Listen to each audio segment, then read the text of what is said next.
بسم الله والصلاة والسلام على رسول الله. اللهم صل وسلم وبارك على سيدنا محمد سيد الخلق المرسلين. السلام عليكم ورحمة الله وبركاته. إخوتي وأحبتي في الله، رب اشرح لي صدري ويسر لي أمري واحلل عقدة من لساني يفقه قولي.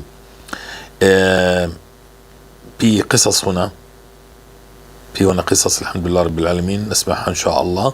في أسئلة سنحاول أن نجيب عليها إذا كان الوقت يسعفنا، ومداخلات وقصص مكتوبة وقصص مسموعة بنشوف. قد أجلتها عدة مرات، ولكن إن شاء الله حتى لو طال هذا الفيديو سأتكلم. فالجميل نبث البشارة كمان مرة إننا الأخ محمد حاج إبراهيم أنشأ لنا موقع فهرس للقناة، فيها 1300 حلقة، قد وصل حتى الآن 220 حلقة أدخلها في الفهرس وهو مستمر. نعم، الفهرس هذا سيكون في التعليق الأول على صندوق الوصف. أول تعليق سيكون هو تعليق هذا الفهرس. ممكن أن تتصفح وتدخل إلى الحلقات القديمة. نعم، وأرجو من جميع الإخوة أن يبدأوا بالحلقة الأولى، لأن هناك كلام مهم، كلام مهم. يعني أنا حبيت إنه هذا الكلام يصل لكل متابعي إن شاء الله. وفيه طبعا بيان توضيحي هام للمتابعين، وهو فيه تبرئة من مديح سابق لشخص ما أو صاحب قناة. نعم، مهم جدا عشان لا نضلل ولا بصيرش في خربطة. نعم، هذا ابدأ برجاء ابدأ من الفيديو رقم 1 على الفهرس، اسمعوا بعدين انتقل إلى أين تريد أن تذهب. نعم، لأي مكان تريد أن تذهب، لكن ابدأ بالرقم 1 إن شاء الله لهذا الفيديو على الفهرس. بدنا نسمع إن شاء الله ونجيب، نسمع ونجيب. في معنا قصص مكتوبة مقروءة، نسمع هذا الأخ شو بحكي ونستمر إن شاء الله. قلت إنه الفهرس سيكون في الفيسبوك إذا كان الحلقة يعني 35 دقيقة، بس أستطيع أن أضعها على الفيسبوك. بيكون مع التعليق مع العنوان، ولكن على اليوتيوب بيكون التعليق الأول صندوق الوصف. يلا نسمع ونشوف لوين إحنا بنصل بهذه الحلقة.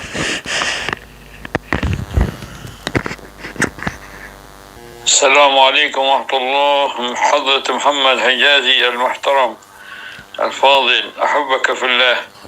أنا علاء الدين سماقية من سوريا، مدينة حلب، مقيم حاليا في اسطنبول. أنا متابعك من زمان، يعني من فترة تقريبا، صار تقريبا أقل من سنة شوي. ويا ريت كنت من الأول متابعك، لأنه أنا ما يعني فجأة هيك أنا بطالع باليوتيوب لقيت القناة تبعك، فتابعت يعني الاستغفار بكثرة، ومعها 4 مرات سورة البقرة. فأنا يعني طماع برحمة الله عز وجل وفضله، لأنه بعرف فضله كبير وعظيم ورحمته كبيرة واسعة. فكنت يعني أقول عجب، أجاني مطر ما أجاني مطر، يعني معقول هالمطر عم بينزل هون هيك كذا كذا. لكن ما سمعت اليوتيوب الأخير اللي أنت عم تحكي عليه، عم تبشرنا، بتقول الحمد لله يعني هي المطر الحمد لله عم بينزل وكذا وكذا. فأنا افتكرت هذا المطر بس عذاب، يعني أو عذاب أو هيك، يعني عذاب، يعني شدة، يعني أو ساخط ربنا على البشر. فبعدين قلت ليش ما يكون هو في رحمة للمؤمنين ورفع درجات إن شاء الله واستجابة الاستخبار وانتقام وعذاب للناس الآخرين. هذا عادي، هي أمريكا وهي مو معقول يكون يعني هذول في حال يعني استغفار كلهم أبدا. الحمد لله. يعني ما بدي أطول، لقيت فرق كتير، يعني الحمد لله رب العالمين. وعندي ثقة جدا كاملة، أقول لزوجتي الله بده يشفيني، الله بده يشفيني، بده يروح هالشي معي كذا كذا. عندي بالبول، وعندي مساك بولية، عندي في شدة، وعندي بالقلب، وعندي غيرت شرايين. فكنت أول أحس بألم كتير بإيدي اليسار راح، وكنت بعدين أجاني فترة شديدة بول ما أمسك نفسي، بعدين راح. بعدين صار معي بعد فترة من سورة البقرة صار معي إسهال شديد، يعني ما في كل نص ساعة ربع ساعة أطلع الحمام، إسهال مي، يعني أحيانا أعملها يعني ما رح ينزل بالسروال. فالحمد لله أنا بعد ما طلعت هيك وسمعت القصص والأشياء قلت هذا قد يكون فيني كان شيء مو طبيعي، وبفضل الله سبحانه وتعالى ثم قراءة سورة البقرة مني ذهب الأذى مني من الجن والشياطين اللي ما بنشوفهم، أعدائنا وما بنشوفهم. فبالخبر اللي صارت عندي بالمطالعة والمعرفة عن أحوال هؤلاء الجن وأنهم يفرون من صاحب سورة البقرة، فالحمد لله رب العالمين دائما يعني بذكر فضل الله عز وجل علي في هذه السورة والاستغفار، وبتمنى دائما بقول له يا رب أدم علي هذه نعمة الاستغفار حتى ألقاك يا رب، لا أغفر أبدا، سواء يعني كان أنا بهالحالة ضليت أو تحسنت أحسن وأحسن، المهم أنا لن أترك الاستغفار ما حييت، لأن فضل الله علي كبير وعظيم، لا أستعجل أبدا. الله سبحانه وتعالى يدبر لي بالخفاء، وأنا لا أدري الحكمة ولا أدري ماذا يخبئ لي القدر إلا كل خير من رب الخير. فالحمد لله وجزاك الله خير يا سيد محمد حجازي، وأسأل الله عز وجل أن يكثر أمثالك، وأنا من الذين يتابعونك باهتمام، وأنشر لك المقاطع وأوزعها على الأحباب. والحمد لله جاني يعني شعور بأنه الناس اللي بعت لهم آخر شريط عن المرأة اللي حكت عن السحر الجني الناطق الذي نطق، وحكيت انت عن قصتك الجني اللي نطق معك واللي هو كان مثل ما قلت كسر ظهري. الحمد لله يعني الناس اللي بعت لهم المقاطع حسيتهم انهم انبسطوا كتير وصاروا يدعوا لي، وكل الفضل لله اولا ثم لك، ويعني واجب علينا أن ندعو هذا الشيء. وجزاك الله كل خير وحفظك الله، وأسعد الله هذه الأمة إن شاء الله بتطبيق شرع الله عز وجل ورجع واستجابة الدعوات إن شاء الله. بندعو إن شاء الله ينصرنا ويقوينا، ولن يغير الله ما بقوم حتى يغيروا ما بأنفسهم طبعا. فالحمد لله رب العالمين، أسأل الله التوفيق، فهو الذي علم آدم أسماء كلها ثم عرضهم على الملائكة فقال أنبئوني، قالوا سبحانك لا علم لنا إلا ما علمتنا. فأي علم وأي شيء مننا هو يصدر لله، هو الفضل وحده لا شريك له، له الملك وله الحمد، يحيي ويميت وهو على كل شيء قدير. نسأل الله أن يغفر لنا ذنوبنا لأننا نخطئ بالليل والنهار، ولا حول ولا قوة إلا بالله العظيم.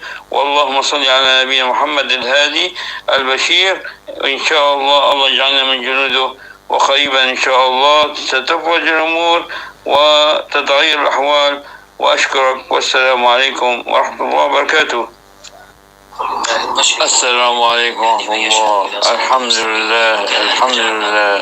لله نعمة كبيرة جدا، نعمة كبيرة. أسأل الله أن يثبتنا على الاستغفار الدائم حتى نلقى الله عز وجل، وتلاوة سورة البقرة وسماعها.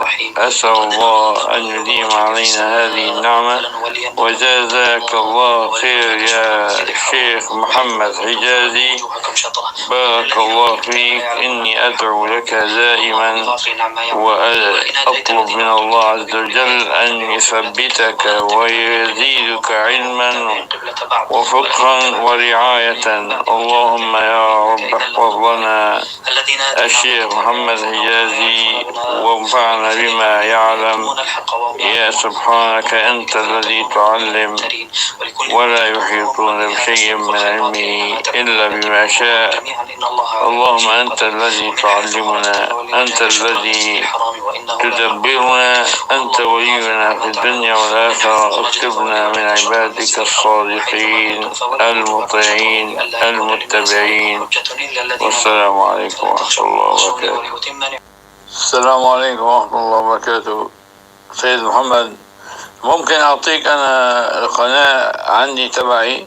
أنا ماني مشهور يعني من القناة، لكن بعطيك يعني اسمي وهذا القناة عشان في سبيل الله أبتغي الأجر. أنا بنشر لك يعني عم بعمل نشر، بس إذا كان تحسن تاخذ قناتي يعني بتستعملها. بعدين أنا بالنسبة لي متابع أنا من حوالي تقريبا أول السنة، تعرفت على قناتك والحمد لله صار شغلات ما انتبهت لها كويس، لكن لما سمعت القصص عرفت انه هذه اعراض من اعراض اتخاذ سورة البقرة قراءة. فاخذت باول الامر تقريبا في شهر ونص تقريبا 4 مرات. فحدث معي شغلات كتير، رحت المستشفى كتير وما في فايدة. بعدين صار معي اسهال كتير، كل ما في 10 دقايق ربع ساعة اعمل اسهال. وهلا من شي حوالي شهر تقريبا شفت منامين. منام انه انا صليت العصر، ومنام انه انا صليت المغرب، والحمد لله شفت تفسيرهم كويس. فأنا بريد أشوف يعني آية من آيات إنه إذا كان أنا استغفاري كان صحيح أو كذا. فأنا أحيانا بصل 30,000، أحيانا يعني غالبا بيكون أقل من 30,000. والحمد لله رب العالمين. وعهدت ربي إنه أبغى مستمر بالاستغفار لو مهما كان الأمر حتى أموت.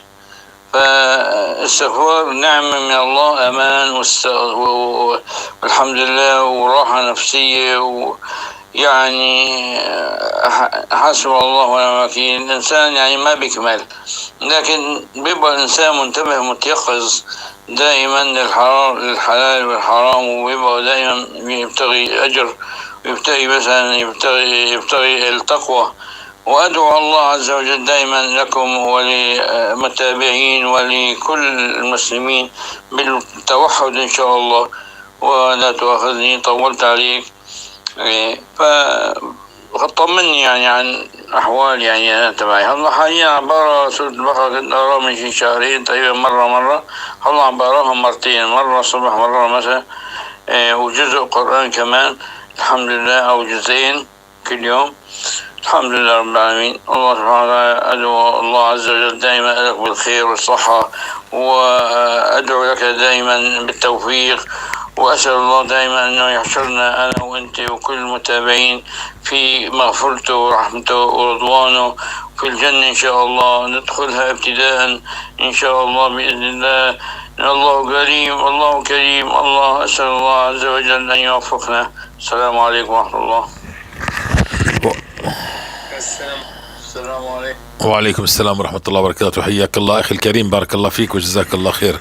بالنسبة للقناة يعني نعم، بالنسبة للقناة تبعتك ممكن أنك تنشر حلقات من قناة عندي، لكن يعني لا تجمع بيني وبين قنوات أخرى. نعم، يمكن تأخذ من الأخ عدنان حملشي إذا هو يقبل، والأخ محمد إبراهيم السوداني، أو الأخت أم رفيدة.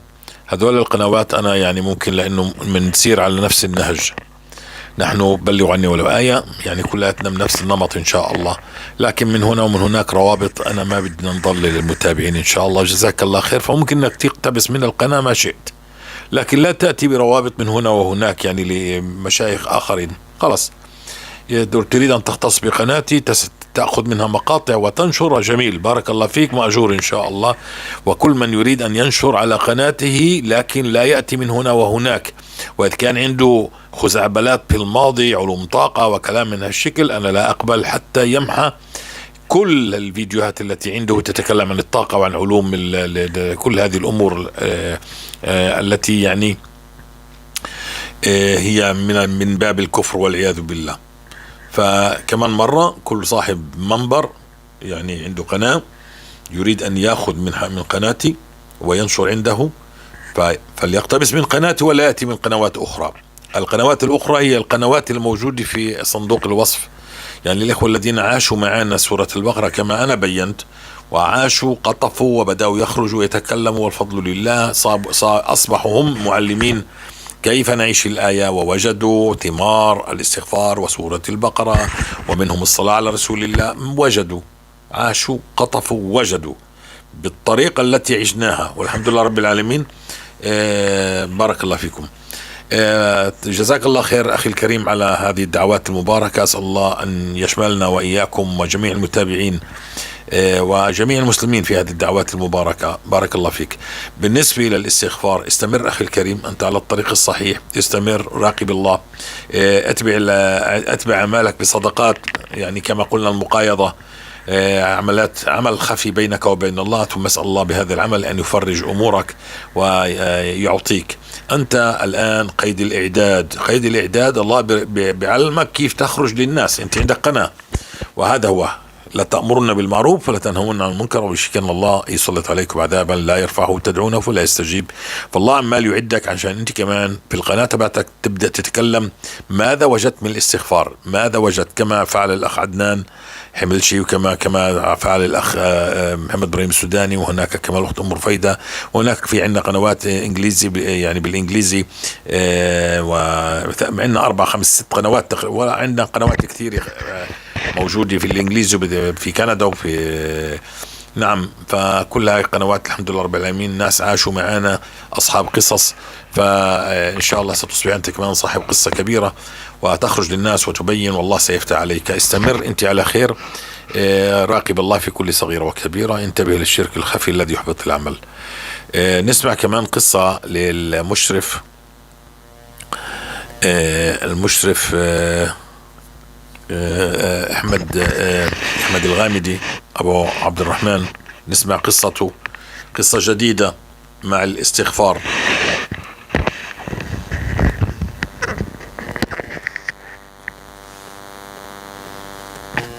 السلام عليكم ورحمة الله وبركاته. مجموعة بلغوا عني والآية الاستغفار سورة البقرة. إخوة الكرام، معكم أخوكم أحمد الغامدي. أنا طبعا تعرفت على قناة الأخ محمد حجازي من قبل رمضان، وبدأت يعني في الاستغفار في المجموعة هذه، المجموعة رقم 1، هذه المجموعة الأم الأساسية. ويعني بعدها بفترة يعني أكرمني الله سبحانه وتعالى من ثمار الاستغفار، وقفت من ثمار الاستغفار. أكرمني الله عز وجل بتكليف ليس تشريف من الأخ محمد أن أكون مسؤول عن هذه المجموعة، ومنذ ذلك اليوم وإلى اليوم ولا زلت سبحان الله يعني لم يكن عندي الدراية والخلفية الكاملة. لكن لا أنسى أخي الكريم الأخ محمود، طبعا كان المشرف السابق، وهو من وجهني إلى إدارة المجموعة، وتيسرت الأمور وكان توفيق من الله عز وجل. ولا أخفيكم أني والفضل كله لله سبحانه وتعالى أني يعني قطفت بفضل الله ثمار كثيرة جدا، وذكرتها في قصة لي نزلت في دروس الأخ محمد حجازي، وهو أن الله يسر لي معاملة في أحد المحاكم، ورجع لي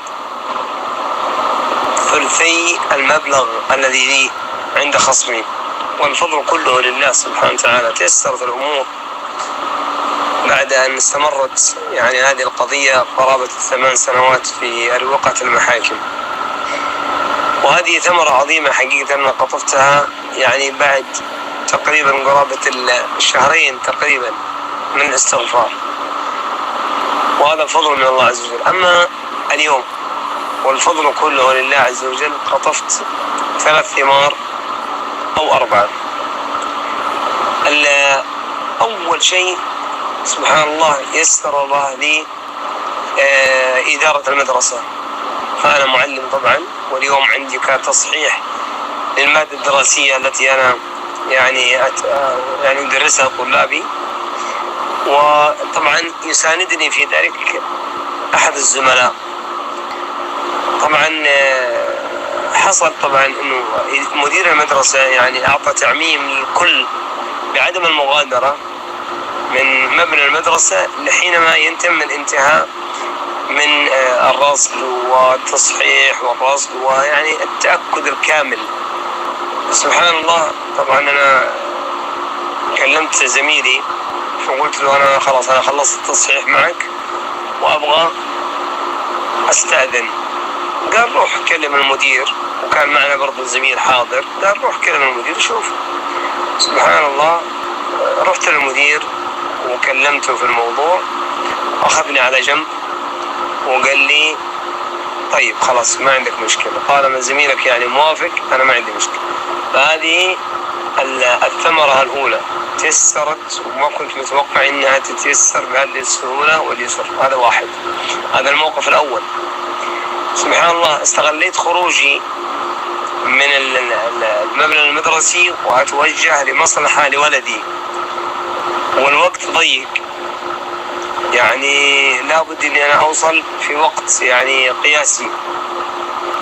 وفعلا اخذت سيارتي واتجهت للموقع يمكن تقريبا نصف ساعة من مقر العمل الى المركز.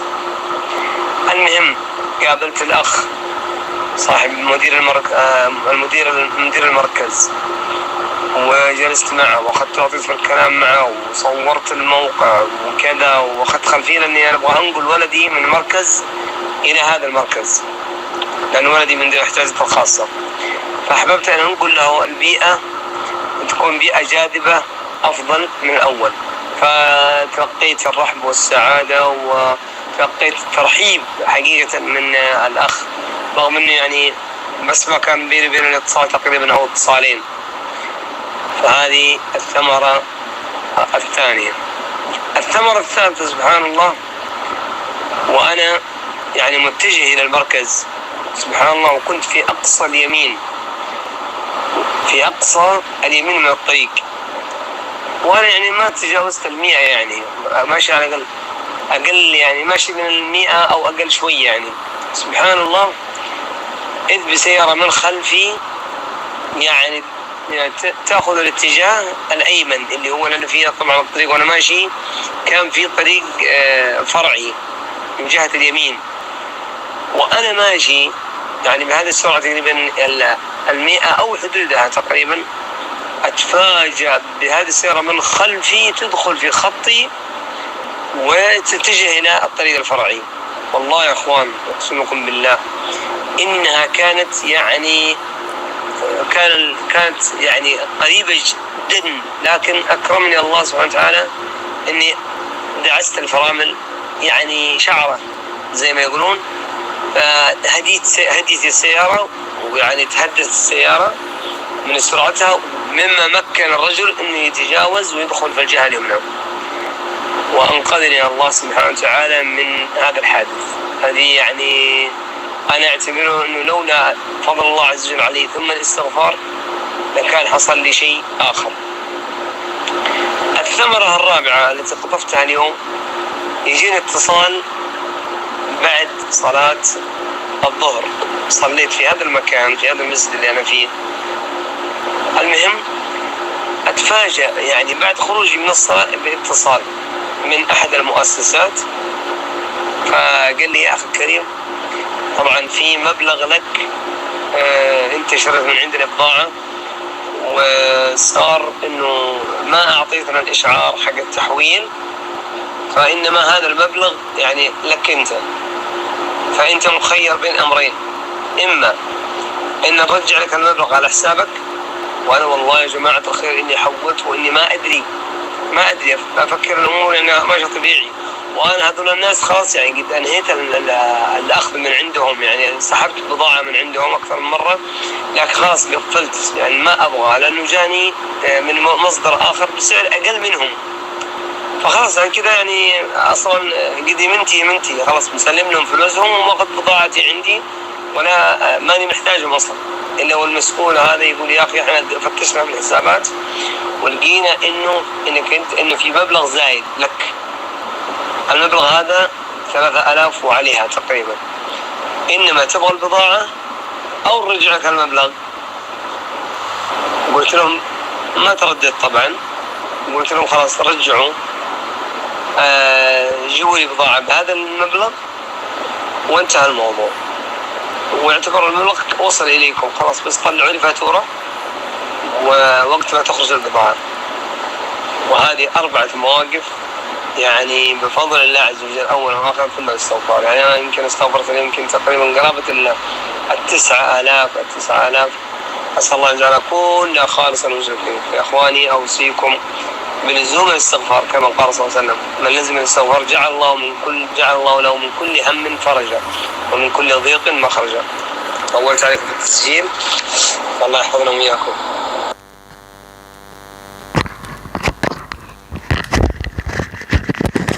نعم، سبحان الله سبحانه جل في علاه. ماذا قال جل في علاه؟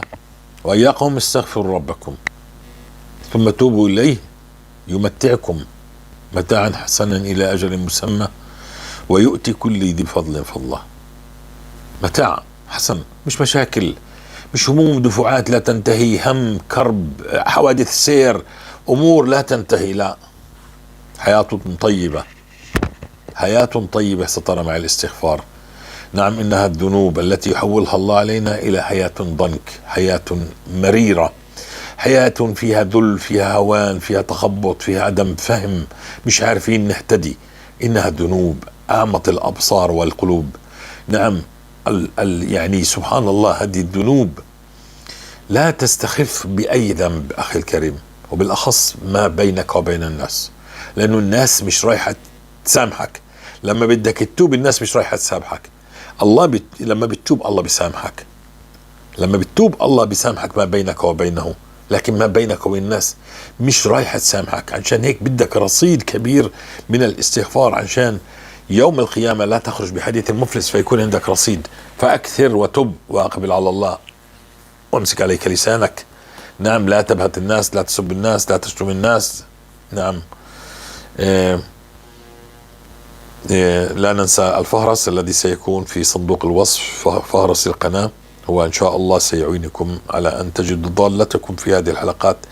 هناك أخ يعني يشير إلي أن أنشر كلام أحد أصحاب المنابر، يعني أصحاب المنابر يعني قنوات، كلامه يتكلم عن الاستغفار وهكذا.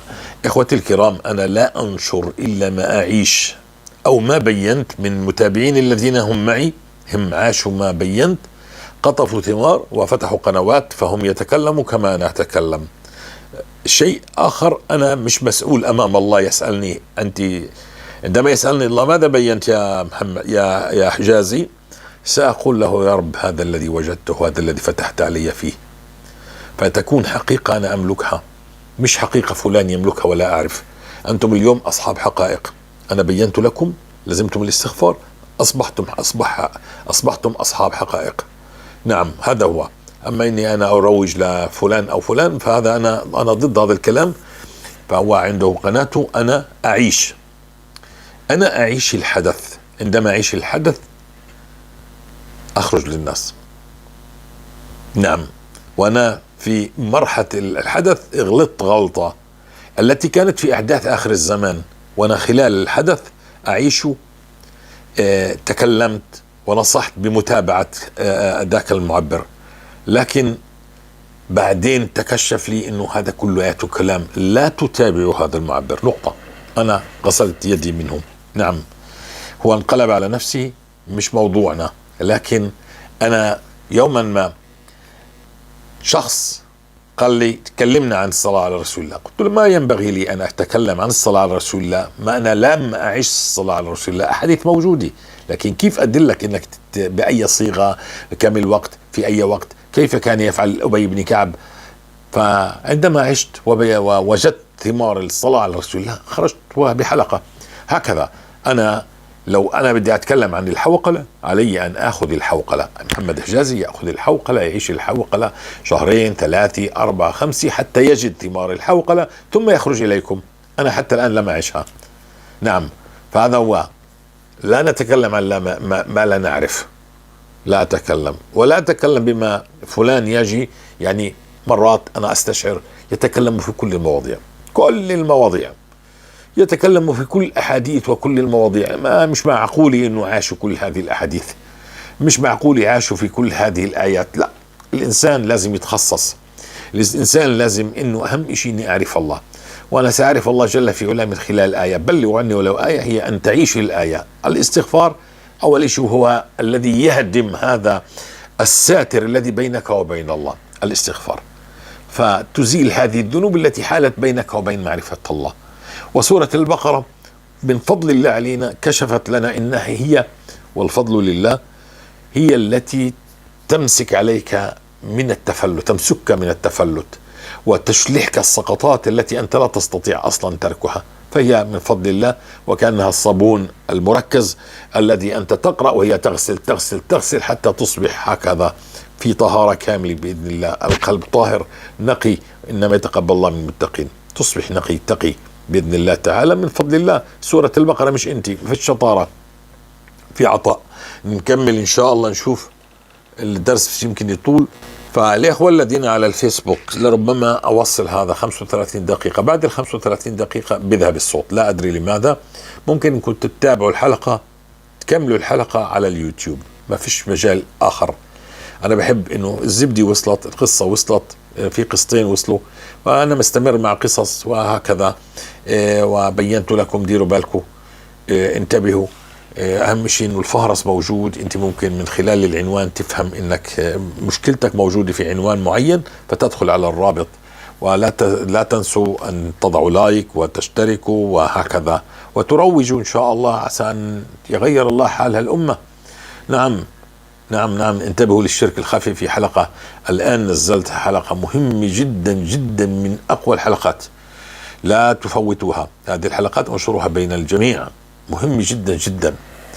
نعم، قد يحبط الله لأعمالنا بالشرك الخفي كلياتها، تذهب استغفارنا وقراءتنا للقرآن وحفظنا وصلاتنا بالشرك عندما ننسب فضل الأعمال هذه لأنفسنا أو لفلان أو لفلان. نعم، انتبهوا لهذا الكلام. نستمر إن شاء الله.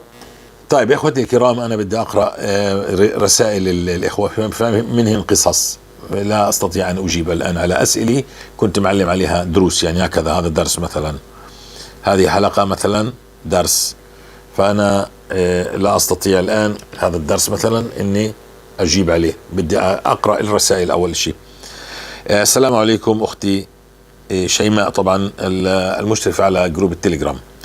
أريد فقط أن أخبرك بفضل الله وسورة البقرة أخرجتني من قاع البئر، من ظلمة حالكة وحياة مدمرة كنت فيها، عدوة نفسي الأولى، إلى بر الأمان، إلى جنة الدنيا التي لطالما بحثت عنها في كتب وفيديوهات، والفيديوهات التافهة المضللة. بحثت عنها في صغائر الأمور، وكل مرة وبمجرد أن أصل إلى أمر بفضل الله وحده ما ألبث إلا ثواني معدودة حتى يطرأ على بالي أمر آخر، فأبدأ بالركض وراءه. وهكذا كانت السعادة عندي مثل السراب، كلما أقترب منها تتبخر، لأنها أصلا لا توجد في كل ما كنت أركض من أجله. فأصبحت كأنني نار تحرق كل من يقترب منها، حتى أولادي لم يسلموا مني، عنفتهم بجميع الطرق وبدون سبب. أسأل الله أن يغفر لي ويسامحني. أخذت سورة البقرة منذ 8 سنوات، ولكن سبحان الله ولا تستغربوا إن قلت، لكن عذبني الله بها، فكنت أداوم عليها يوميا لدرجة أنني جزمت إني من أصحاب سورة البقرة، وهذا كان رياء فقط ومن فعل الشيطان. كنت أقراها ولكن لم أنل أي من ثمراتها، بالعكس كانت نار من الغضب، من سوء الظن، من الفتنة. وكل هذا وراء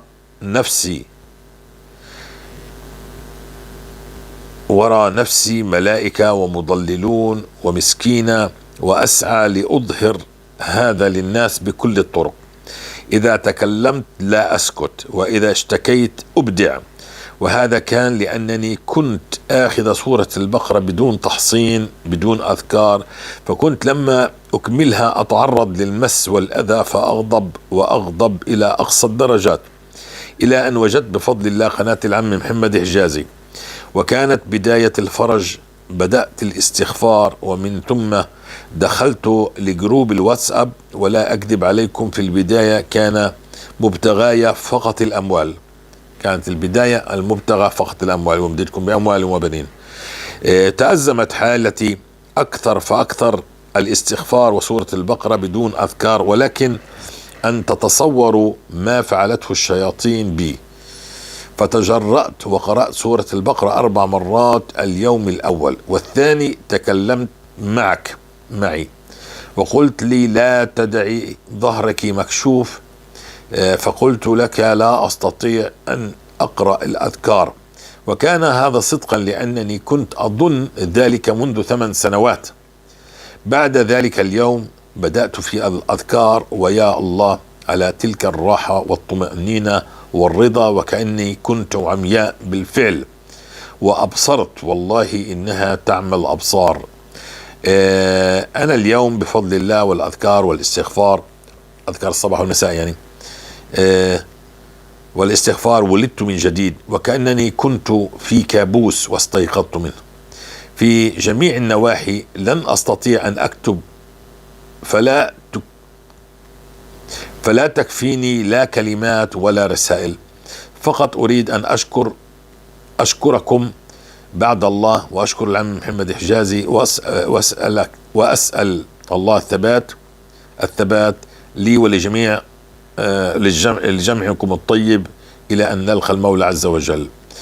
نعم، ثبتك الله. الزمي استمر بالاستغفار حتى تقطف ثمار الاستغفار، وسورة البقرة تعودي إليها إن شاء الله. نعود إلى سورة البقرة، الذين عندهم الوقت يعيشوا آية بعد ما يعني 5-6 أشهر مع الاستغفار. نعود لسورة البقرة، نبدأ فيها 4 مرات إذا في وقت، هي كلها 2.5 ساعات أو 3 ساعات، ال4 مرات تقريبا 3 ساعات. وبنزل ورد الاستغفار، لا نترك الاستغفار أبدا، الاستغفار يبقى، لكن الورد بنزل، ما بيكون 30,000 يعني، ممكن 10-12. أنا بفضل يكون 12,000 كما كان لسيدنا أبو هريرة.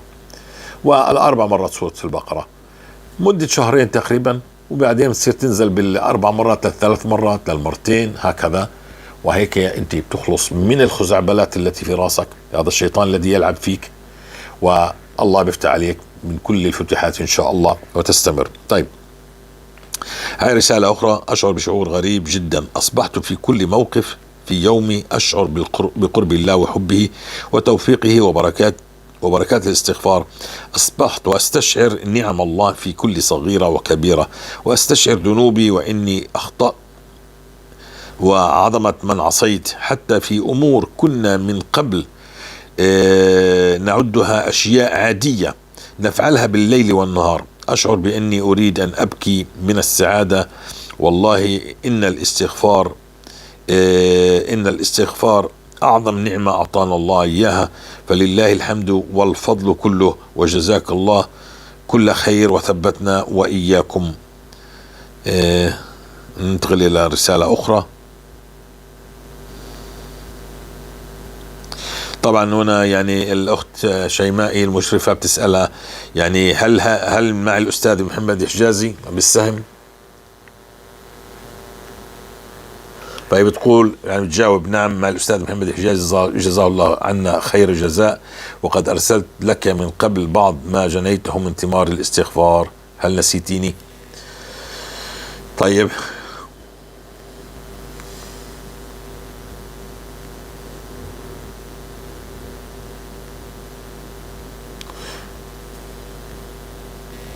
سبحان الله. كمان أخ مدخن ترك التدخين 16 يوم حتى الآن، يعني حتى الرسالة هاي. السلام عليكم أخي محمد حجازي، الحمد لله اليوم 16 بدون تدخين وبدون أفلام إباحية ومسلسلات وأغاني وسب، وأيضا الصلاة في المسجد 95% من الصلوات كلها في المسجد، صلاة التوبة كل يوم قبل النوم، قيام الليل بركعتين قبل صلاة الفجر، ولله الحمد. والله أمي صارت تشوفني وتضحك، والله أحس إني أسعد واحد في الدنيا، وأحس إني مدلل بكثير السعادة التي يحس بها الحمد لله على هذه النعمة. اللهم ارحم من رباك وجعل هذا العمل في ميزان حسناتك. جزاك الله خير أخي الكريم، رحمنا وإياكم الله. لحظة، وانا في قصة شوف شو السؤال هذا بس اسمعه. طيب هذا كان سؤال بده درس، يعني سأتجاوزه إن شاء الله لأني ما فيش وقت نسمع القصة الأخرى. هنا السلام عليكم ورحمة الله وبركاته. الحمد لله رب العالمين على نعمة الإسلام. أريد أن أبلغ ما وجد من الاستغفار وسورة البقرة. أنا أشكر أخي محمد حجازي على هذه القناة. أنا من متابعينك من 22/9/2024، والحمد لله التزمت الاستغفار وسورة البقرة، وجد ما وجد من راحة، وجد ما وجد من راحة البال والهدوء، لأني أنا كنت كل شيء عصبية، والحمد لله رب العالمين أمطرت السماء ووجد ما حدث عنه. أنا الصراحة ما أعرف شلون أعبر عن فرحتي. أنا أخذت 4 مرات سورة البقرة، وبدأت الاستغفار ب5000 مرة، ثم 10,000 مرة، إلى أن وصلت 40,000 مرة، والحمد لله رب العالمين تغيرت حياتي، وحتى نظري أصبح أقوى. كنت ألبس نظارة، والحمد لله رب العالمين بعد ما أحتاج إليه، يعني خلاص بطلت تلبس نظارة. الفضل لله رب العالمين. ثم أخي محمد حجازي، إن شاء الله استمر في قراءة سورة البقرة والاستغفار. طيب نأخذ رسالة أخرى إن شاء الله، وهي قصة طبعا. الرسائل يعني هي أنا ببعثوا لي إياها، وطبعا موجود الرسائل هنا يعني، وفي التعليقات بدها درس حلقة، لكن إني الوقت لن يسعفني الآن. أنا بحب أنزل القصص، ولكن إن شاء الله بصندوق الوصف ستجدوا الفهرس للقناة، وهناك يعني أغلب الحلقات كانت أجوبة لأسئلة المتابعين، فستجد. لكن أطلب من المتابعين أن يدخلوا إلى أول رابط، لأن هناك كلام مهم في هذا الرابط. أول رابط يعني التعليق، أول رابط في الفهرس، كل واحد يدخل عليه وبعدين يتصفح ما يريد. نعم. السلام عليكم ورحمة الله وبركاته. أستاذة شيماء، طبعا هي المشرفة في جروب التليجرام، وأحمد الغامدي أبو عبد الرحمن هو المشرف في جروبات الواتساب، وهناك مشرفين آخرين إن شاء الله، والأختنا أم رفيدة هي مشرفة عامة على الجروبات. نعم. نعم هناك مشرفين ومشرفات معاونين ما شاء الله عليهم، الله يبارك فيهم ويفتح عليهم ما شاء الله. هناك من يعمل بالخفاء، جزاهم الله خيرا كلهم إن شاء الله. لكن هذه الرسائل يعني عندما تصلني من فلان فهكذا تصلني، فأنا بقرأ ماذا وصلني إن شاء الله. السلام عليكم ورحمة الله وبركاته. أستاذة شيماء، أنا كنت مريت بتجربة قاسية جدا بحياتي، وتعرضت لصدمة نفسية واكتئاب لا يعلم به إلا الله، وكان ذلك في أول أيام شهر مارس 2022، وأصابني ضيق شديد، وكنت أرى كل شيء أسود أمامي من شدة الصدمة، وبكيت طويلا ودعوت الله أن يفرج ما أنا فيه وأعرف ما سبب كل العذاب الذي أصابني. ودخلت إلى اليوتيوب أبحث عن درس ديني يخفف عني ما أنا فيه، وإذا بي أجد فيديو لك أستاذ محمد حجازي يتحدث عن الاستغفار. دخلت الفيديو وبدأت أستمع، وإذا به يقول ما هو أنت السبب، ما أنت هو سبب ذنوبك.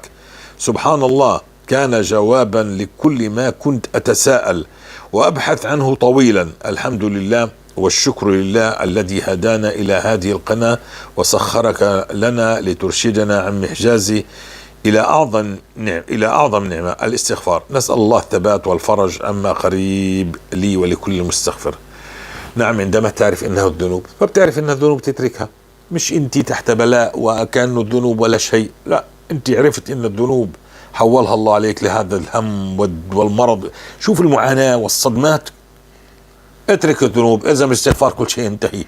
حيا طيب كريم يا قوم استغفروا ربكم ثم توبوا إليه يمتعكم متاعا حسنا إلى أجل مسمى ويؤتي كل ذي فضل فضله وما كان الله معذبهم يستغفرون فقلت استغفروا ربكم إنه كان غفارا يرسل السماء عليكم مدرارا ويمددكم بأموال وبنين ويجعل لكم جنات ويجعل لكم أنهارا.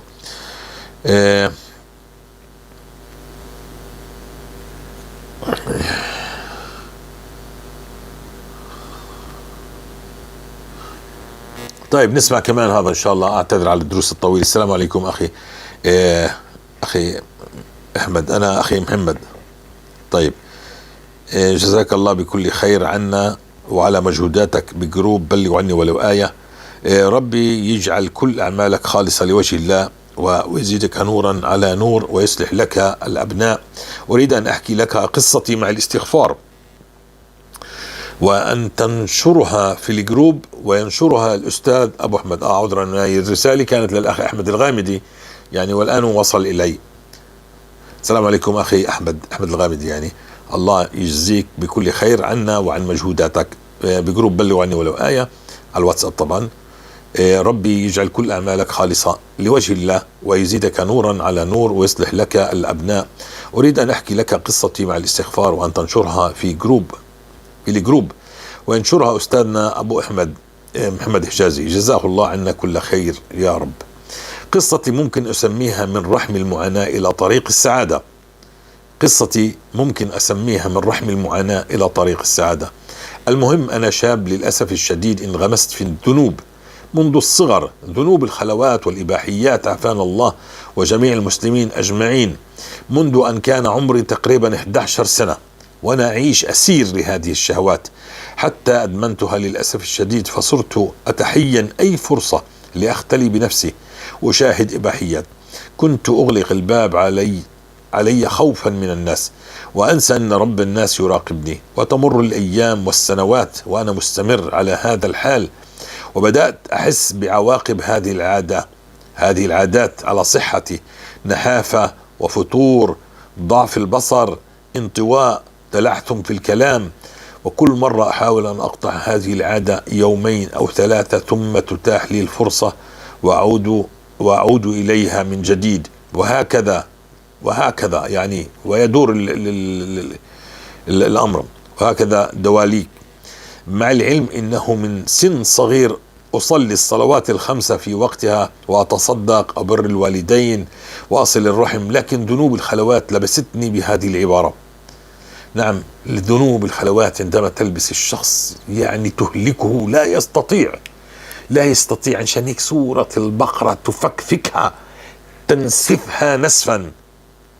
قلت لكم أقفال سورة البقرة 4 هناك في الفهرس في حلقات معلمة باللون الأصفر. هذه الحلقات مهمة جدا لنسف كل الأباطيل التي عندك عشان ترجع على الفطرة السليمة. طيب، لكن ذنوب الخلوات لبستني بهذه العبارة. مع مرور السنوات بدأ البحث عن مخرج لي من هذه الدوامة والخوف من أموت على هذا الحال. بدأت أتصفح الإنترنت واليوتيوب على طرق الابتعاد عن هذه العادات، فوجدت كثير من الشيوخ يتحدثون عن الاستغفار، فبدأت أستغفر ولكن بقلب لاهي، وأنشأت صفحات على الفيسبوك خاصة بالاستغفار أنشر فيها قصص الاستغفار والتوبة، حتى أن أحدها وصلت الآن إلى أكثر من 100,000 مشترك ومشتركة. ولكن كما قلت سابقا هذه الذنوب لبستني، وكنت أستغفر ليل نهار، ومع ذلك أعمل الذنوب وأشعر أشد الندم وأتوب منها ثم أعود إليها من جديد، وهكذا. وحياتي في تخبط وعسر وفشل من كل الجوانب، ماديا نفسيا وصحيا أكثر، إلى أن جاء اليوم الذي أعتبره ولادة لي من جديد، اليوم الذي تعرفت فيه على قناة الأخ أبو أحمد محمد حجازي جزاه الله عنا كل خير يا رب. أعتبره السبب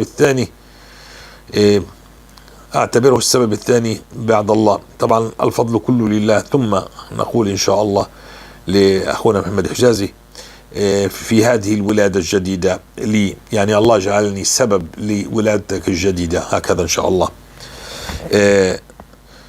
بعد الله في هذه الولادة الجديدة. لي والله ولله الحمد. فبدأت في متابعة كل فيديوهاته على اليوتيوب، وبدأت أعرف معنى الاستغفار حقيقة، لأنني أحسست بصدق كلامه من خلال تجربة.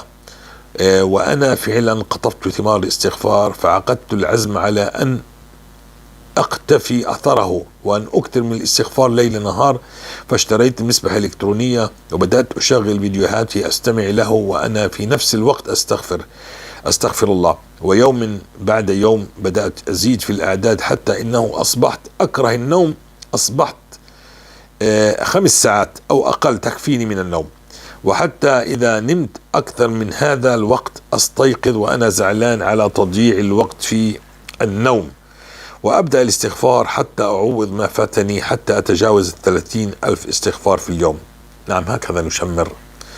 وكرهت كثرة الكلام مع الناس والغيبة والنميمة، فقط أريد أن أشغل وقتي بالاستغفار. فبدأت الهمة تزداد يوما بعد يوم. أصبحت أقرأ ورد من القرآن الكريم كل يوم، وأحرص على الصلاة في الصف الأول في المسجد، وشراء المسابح وتوزيعها على الناس. بدأت لأول مرة أرى شيئا يخالف السنة، فبدأت في نصح الناس.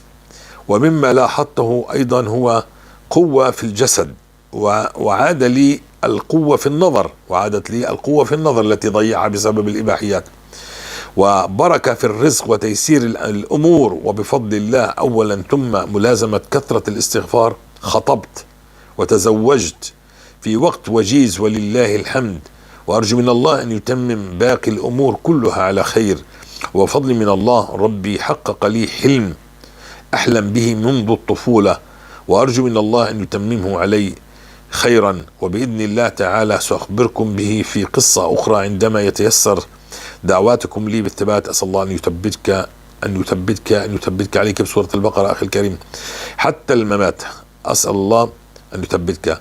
أدعو لي حتى الثبات حتى الممات، وأن يغفر لي ربي ما فات. ونصيحتي لجميع الشباب والبنات المسلمين أجمعين أن يبتعدوا عن الإباحيات، فهي سبب النكسات. جزاكم الله عنا خير الجزاء يا رب. المرجو نشر قصتي بدون اسم. نعم، هذا الأخ وكل أخ بعد أن يجتاز مرحلة جميلة في الاستغفار ويبدأ يعرف الاستغفار عشان يثبت ولا يضيع هذا، عليه بسورة البقرة. بفضل الله سورة البقرة هي الحافظ من وسوسة الشياطين، وأن يأخذك الشيطان بعيد، وتثبت على الدين، على الأخلاق الحسنة. كنتم خير أمة أخرجت الناس. بهذا مع سورة البقرة إن شاء الله ستعيدك الفطرة السليمة. شو يعني الفطرة السليمة؟ لا تبحث عن إباحيات ولا تبحث عن كل شيء يغضب الله، بالعكس الفطرة السليمة هي تعيدك لكل شيء يحبه الله، فبتصير تحب كل شيء بيحبه الله وتبغض كل شيء يبغضه الله. فهمت؟ هذه الفطرة السليمة التي فطر الناس الله عليها. فبتصير هوينة عليك العبادة، هوينة عليك غض البصر، هوينة عليك أن تبتعد عن الحرام، هين عليك العبادة. نعم، وتعبد الله كما يريد الله جل في علاه. هذا هين بصير عليك، مش كما تتفلت اليوم وتتفنن بالتفلت. فنحن نعبد الله اليوم كما نريد، ليس كما يريد الله. عشان هيك احنا في ذيل الأمم. مع سورة البقرة ستعبد الله كما يحب الله ويرضى، وستكون من أولياء إن شاء الله. نأخذ هاي القصة كمان، يعني مجبور أخلص القصص، أنا جررتها. السلام عليكم أستاذ محمد، بارك الله فيك، والحمد لله إنه وفقني أن أستمع إلى دروسك أكثر وأكثر، وألهمني الاستغفار منذ شهر تقريبا، والحمد لله كنت أستغفر بأعداد كبيرة فوق 12,000 وأحيانا أصل إلى 40,000 في اليوم. ومن أسبوع كنت أستغفر وأنا لحالي وأنا بعيد عن بلدي، وعندما وصلت ل9,000 وتفاجأت باتصال من والدي يبلغني إنه صار في ماس كهربائي بالمنزل، وشاهد النار تطلع من الفيش الكهرباء، يعني من علبة الكهرباء، شاهد إنه النار عمال تطلع بعينه. والحمد لله ربي نجاهم بلطفه وكرمه. وعندما وصل الكهربائي المصلح يعني للمنزل بلغهم إنه الحمد لله كان ممكن تصير حريقة كبيرة ويحرق المنزل بالكامل لا قدر الله. لا قدر الله يحترق فيها، ولكن الله يحبكم، وحسيت انه استغفاري هو الذي دفع البلاء هذا ولله الحمد. ايضا امطرت السماء من يومين، مستبشرا الفرج القريب في حياتي في امور معطلة عندي. انصح الجميع بالاستغفار في كل وقت. اخوتي الكرام، الله لما بيعطي بيحب الشكر، ترد الفضل إله. فبتقول يعني تراقب، مش يعني بتاكل وبتشرب وبتنام ولا بتقول ولا شيء.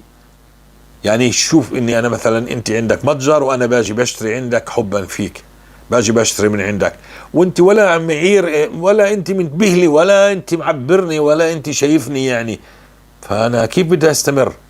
هكذا الله جل في علاه، لله المثل الاعلى. الله بيعطيك فاقول والله الحمد لله هذا الماس الكهربائي بسبب استغفاري، فأنا سأتقرب إلى الله أكثر، وهذا المطر بسبب استغفاري، وهذا الذي يحدث معي بسبب قربي من الله. فهمت؟ الله يريد هذا منك، مش يا الله بتاكل وبتشرب وبتنام والأمور طيبة وانت لا تشكر ولا تحمد ولا انت هون، يعني هذا لا يليق مع الله. فهمت؟ لازم تكون مراقب لعطاء الله. إذا لقيت موقف للسيارة في مكان جميل وانت مستغفر، قل هذا من تيسير الله. إذا لقيت سهولة في المعاملات في مؤسسات حكومية، قل الحمد لله هذا تيسير من الله. دائما يعني عيد الكلام على لسانك، يعني يا الله أنا عرفت إنه منك هذا، نعم الحمد لله هذا من توفيق الله بسبب الاستغفار، هذا من توفيق الله بسبب قربي من الله وتركي للذنوب. نعم هيك حدث نفسك، خلي عشان الله والملائكة تكتب. نعم هكذا، مش يلا وكله وكأنه تحصيل حاصل، ما لا في شكر ولا في مراقبة ولا كأن الله لم يفعل لك شيء. دير بالك، هذا لا يليق مع الله.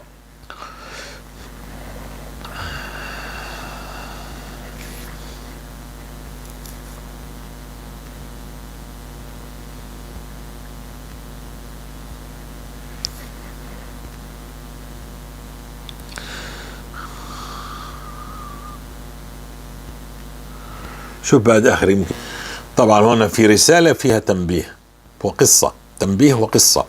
السلام عليكم ورحمة الله وبركاته.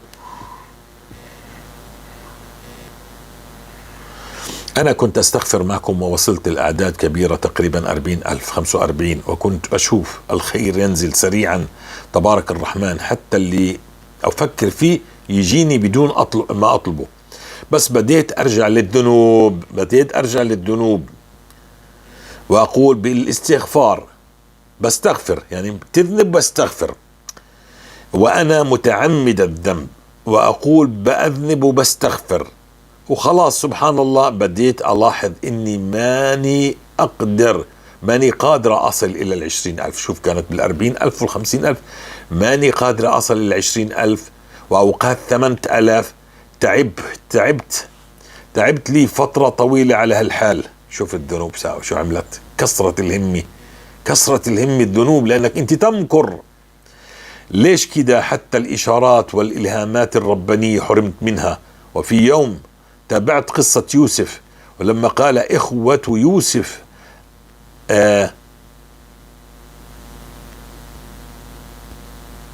أهم، يعني أخوة يوسف هم راح يقتلوه وبعدين يتوبوا، يعني هن إذا راحوا قال نرمي يوسف نطرحه، يعني يقتلوا يوسف عليه السلام وبعدين نستغفر الله بيغفر لنا. شوف انت، يعني انا اليوم بدي اروح اعمل الذنب، ازني، اسرق، وخلص بستغفر والله بيغفر لي.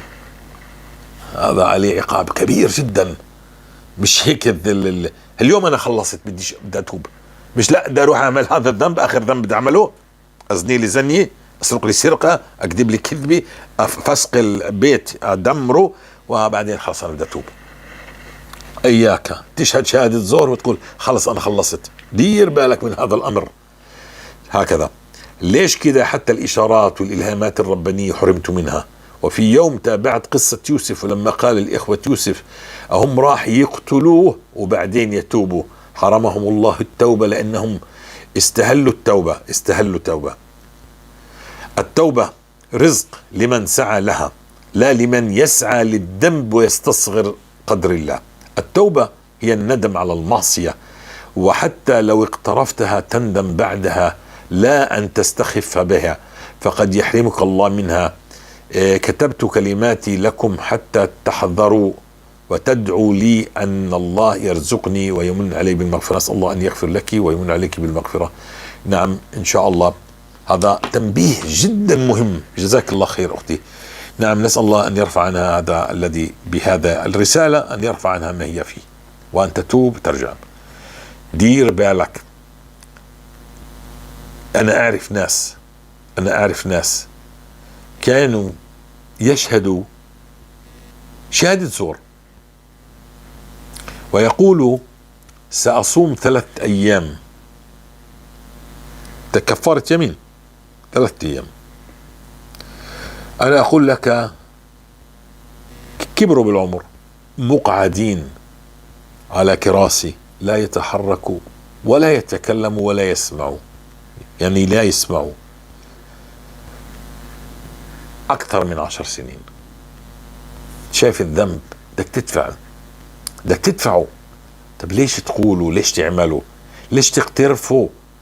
والله سورة البقرة ستطرد كل وحشة وظلمة في صدرك، وكل حقد وحسد ومكر وتدبير للمكر من صدرك، وستكون إنسان محب مخلص، تحب الناس، تحب الله، تحب ما يحب الله، وتبغض ما يبغض الله. عليكم إخوة الكرام بعد أن تقطفوا ثمار الاستغفار وتبحروا مع الاستغفار عشان تبلغوا، مش الكلام إني أنا أقضي ديني، لا، أنت أجيت هنا عشان تتعلم كيف تبلغ هاي الأمة من لها. الله اختارك فكن قد المسؤولية، لا تجعله يغربلك ويطردك من رحمته والعياذ بالله. نعم اثبت وشد، كلما شد عليك الله فهو يريد منك أكثر. نعم كالجندي الذي يصبح بعدين قائد وضابط وهكذا، فالله يريدك أن تخرج تتكلم بكل ما أصابك من هموم وكروب، وكيف الله خلصك بالاستغفار والتوبة والرجوع، وكيف أنت لا تشرك، وكيف أنت تشكر، وأنت كيف أنت عابد. فخلينا نلزم الاستغفار بالليل والنهار حتى يعني نغير أحوالنا وندعو لهذه الأمة. نعم إحنا الذين يستغفرون بنفعوا يدعوا للأمة، بنفعوا يدعوا للناس المستضعفين. أما اللي مغموس بالإباحيات والغناء والطرب والعري ما بينفع دعائه، لا ينفع نفسه حتى ينفع غيره. نعم فديروا بالكم من انكم تروحوا تقترفوا الذنب وتقولوا انا بدي استغفر بعدين، هذا ثمنه باهظ. ممكن انا اليوم كنت مذنب وتعبان وهكذا، اليوم انا تبت، مفهوم؟ هذا بيفرق، هذا بيفرق كثير. اما انا بعرف الاستغفار واليوم بدي اقترف الذنب وانا استغفر عليه، دير بالك منه، هذا تعدي، هذا تعدي على الله وعلى عظمة الله، فانتبه.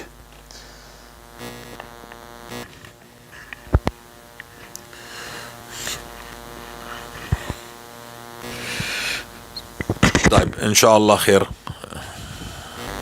اسمع ولذلك في آية غريبة ما تفهمها إلا إذا فهمتها بهذا المنطق: وما يؤمن أكثرهم بالله إلا وهم مشركون. كيف؟ وما يؤمن أكثرهم بالله إلا وهم مشركون. إيمان وشرك ما تركب، يعني هو مؤمن ومشرك ما ينفع، يعني لازم يا مؤمن يا مشرك، لا، وما يؤمن أكثرهم بالله إلا وهم مشركون، يعني هو مؤمن في الظاهر لكنه يقع في الشرك. هذا يدلك على أن الشرك فكرة خطيرة جدا، والقرآن ما خصص هذا العدد الهائل من الآيات عن الشرك حتى تكون تعالج ظاهرة انتهت أول 20 سنة في تاريخ الإسلام، لا، هذه موجودة يوميا في حياة المسلمين. يعني المسلم يحتاج أن يعلن حالة طوارئ يومية لمقاومة كل مظاهر الشرك. متى ما شعرت أن قلبك معلق بأحد لدرجة أنك تقدم رغباته أو أوامر على الله عز وجل، أنت عندك مشكلة، أنت خرجت عن دائرة العبودية لله عز وجل، أصبحت مشركا.